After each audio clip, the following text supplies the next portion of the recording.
Hello and welcome to Higher English RUAE Lesson 1. Introduction. Lesson Objectives.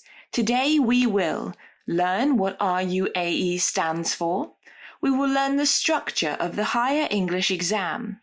We will learn where RUAE passages come from, and we will learn what the different RUAE question types are.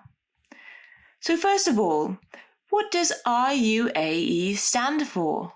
Well, it stands for Reading for Understanding, Analysis and Evaluation. And the name is a big clue as to the types of questions we're going to be going on to explore with RUAE. Looking on at the Higher English exam structure. Now you'll be pleased to know that the Higher English exam structure is the same as the National 5 exam structure. So what you're doing in Higher is a direct progression on from what you did in National 5. So paper 1, just as with National 5, is your RUAE paper.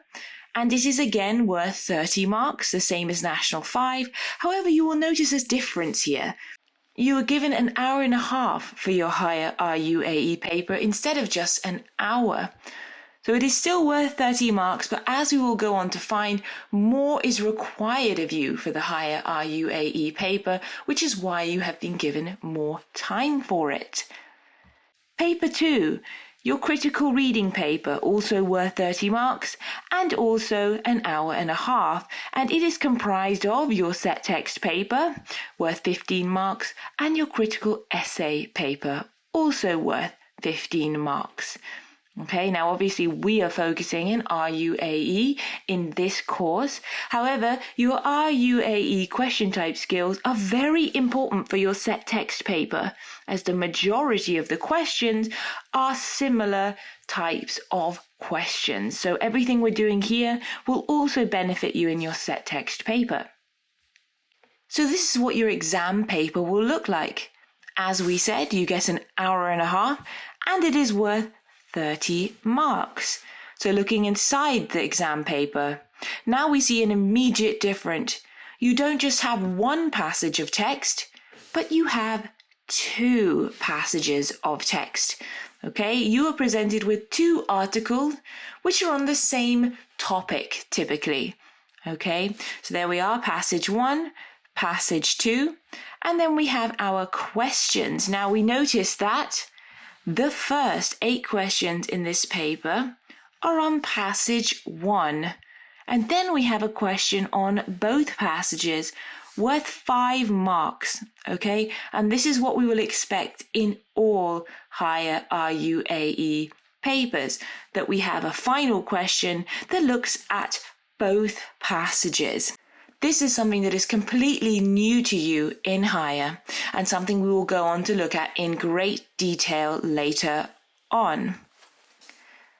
So, the next question we need to deal with is, well, where do these passages come from? Because in the RUAE exam, you're presented with 2 passages of text that you've never seen before, and you have to answer questions on those passages. So where do the passages come from? Well, they come from the comment or opinion section of a quality newspaper. Okay, so we have a link there. Now, the good thing about the Guardian newspaper is that the comment section is free, which is why I am giving you a link to that here. Obviously, there are lots of other newspapers with excellent quality opinion articles that you can also look at. So, for example, if you follow that web address, it will take you to the Guardian newspaper. Now, as you can see, we have a number of different tabs here, okay? And these would be different sections in the newspaper. So you have news, you have opinion, which is the one we're interested in. You have sports, culture, lifestyle, and more, such as business, travel, so on and so forth. So opinion is a section of the newspaper. Okay, so if we click on the opinion tab, it would take you to a whole host of different opinion articles. Now, what makes the opinion section different to the news section is here, it is not just facts and statistics on news stories, but journalists take a news story and they give their opinion on it. Okay, so we are getting the news story filtered through the opinions and thoughts and mind of the journalist. So this is where the RUAE passages come from. They are opinion articles from quality newspapers. Now, exam tip for you. Start regularly reading opinion articles. You won't have seen the passages before that you have to read and answer questions on in the exam. But if you are familiar with this type of journalism, that if you're a regular reader of opinion articles, it'll be much easier for you to manage and handle this type of literature in the exam. Also, I seriously recommend getting in the habit of looking up the meanings of challenging words to actively build your vocabulary. Now, what holds a lot of people back in the higher English exam is vocabulary. Okay, so if you actively make a good effort to increase your vocabulary starting now, it will put you in a much better position when you come to complete the exam at the end of the year. So, we now know that we have an hour and a half to complete 30 marks on 2 passages of unseen text, which we now know are opinion articles from quality newspapers. We know what RUAE stands for, and these are the basis of the question types that we are looking at.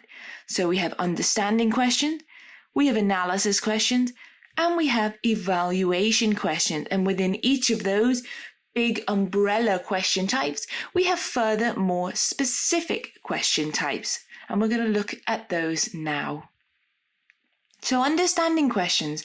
Now, with understanding questions, you are looking at what the writer has said, okay?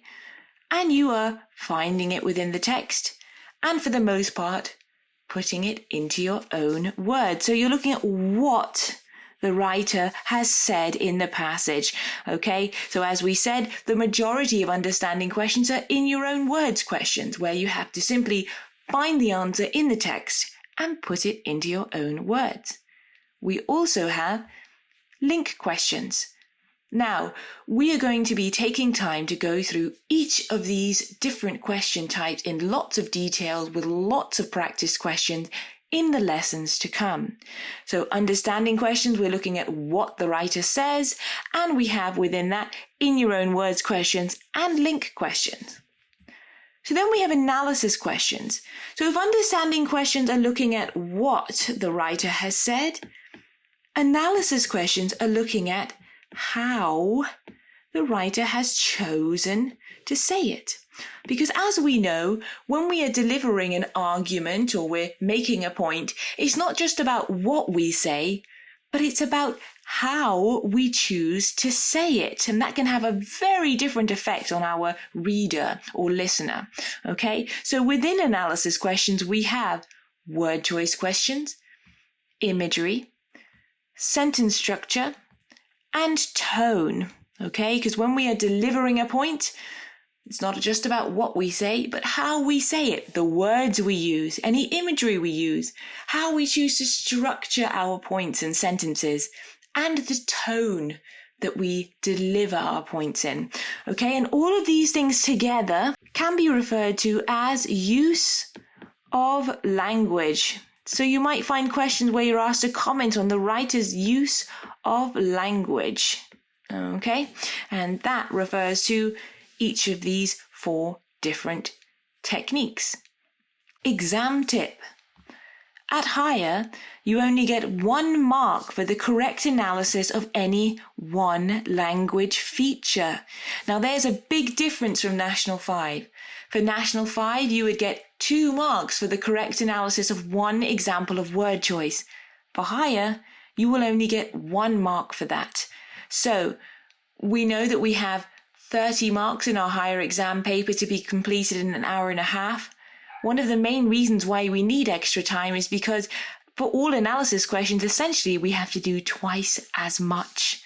Okay, now it is possible to get 2 marks for the full and excellent analysis of 1 singular language feature, but this is very rare.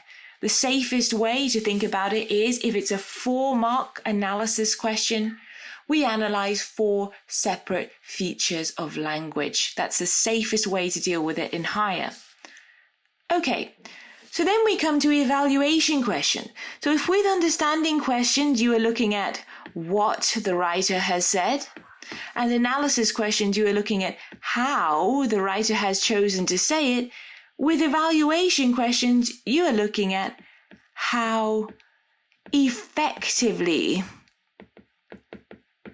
the writer has achieved a particular purpose. Okay, so how effective is what we're looking at with evaluation questions. And evaluation questions can be split up into the following categories. So general evaluation questions, effective introductions, and effective conclusions. So, our next step towards RUAE exam success. We will go through each of the different question types. So that is understanding, analysis, and evaluation questions, and all the different question types that fall under each of those umbrella question types. We will learn the different formulae, the different ways to answer the different question types.